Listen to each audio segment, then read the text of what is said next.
Judge ಮೇಲಿನ ಹಲ್ಲೆ ಸಂವಿಧಾನಕ್ಕೆ ಮಾಡಿದ ಅಪಮಾನ ಖಂಡನಾರ್ಹ.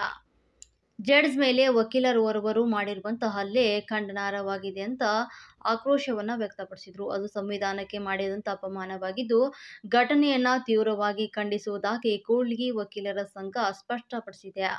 ಕೂಡ್ಲಿಗಿ ವಕೀಲರ ಸಂಘದ ಪದಾಧಿಕಾರಿಗಳು ಅಧ್ಯಕ್ಷರಾದಂಥ ಜಿ. ಹೊನ್ನೂರಪ್ಪನವರ ನೇತೃತ್ವದಲ್ಲಿ ಅಕ್ಟೋಬರ್ 9ರಂದು ವಕೀಲರು ಒಕ್ಕೂರಲಿನಿಂದ ನ್ಯಾಯಾಧೀಶರ ಮೇಲಿನ ಹಲ್ಲೆ ಘಟನೆಯನ್ನು ವಿರೋಧಿಸಿ ಘೋಷಣೆಯನ್ನು ಕೂಗಿ ಪ್ರತಿಭಟನೆ ನಡೆಸಿದ್ದಾರೆ.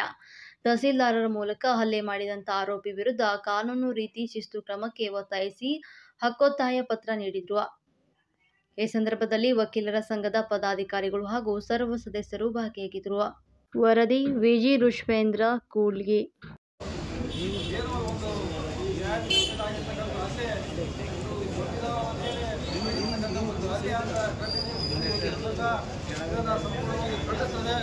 ಯಾಕಂದರೆ ಎಲ್ಲ ವಿಷಯ ತಿಳಿದಿದ್ದು ಪ್ರಜಾಸತ್ತೆಯನ್ನು ಪ್ರಜಾಪ್ರಭುತ್ವವನ್ನು ಕಾಪಾಡ್ತಕ್ಕಂಥ ಒಬ್ಬ ವಕೀಲರು, ಹಿರಿಯ ವಕೀಲರು ಈ ರೀತಿ ಮಾಡಿರ್ತಕ್ಕಂಥದ್ದು ಸರಿಯಲ್ಲ.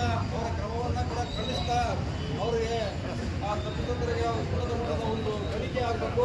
ಆ ತನಿಖೆ ಮಾಡಿ ಅವರಿಗೆ ಶಿಕ್ಷೆಗೆ ಒಳಪಡಿಸಬೇಕು ಮತ್ತು ನ್ಯಾಯಾಂಗದ ಘನತೆಯನ್ನು ಎತ್ತಿಡಬೇಕಂತ ಕೇಳ್ತಾ ನಾವು ಮನೆ ರಾಜ್ಯಪಾಲರಿಗೆ ಮನವಿಯನ್ನು ಸಲ್ಲಿಸ್ತಾ ಇದ್ದೀವಿ ತಹಸೀಲ್ದಾರರ ಮುಖಾಂತರ.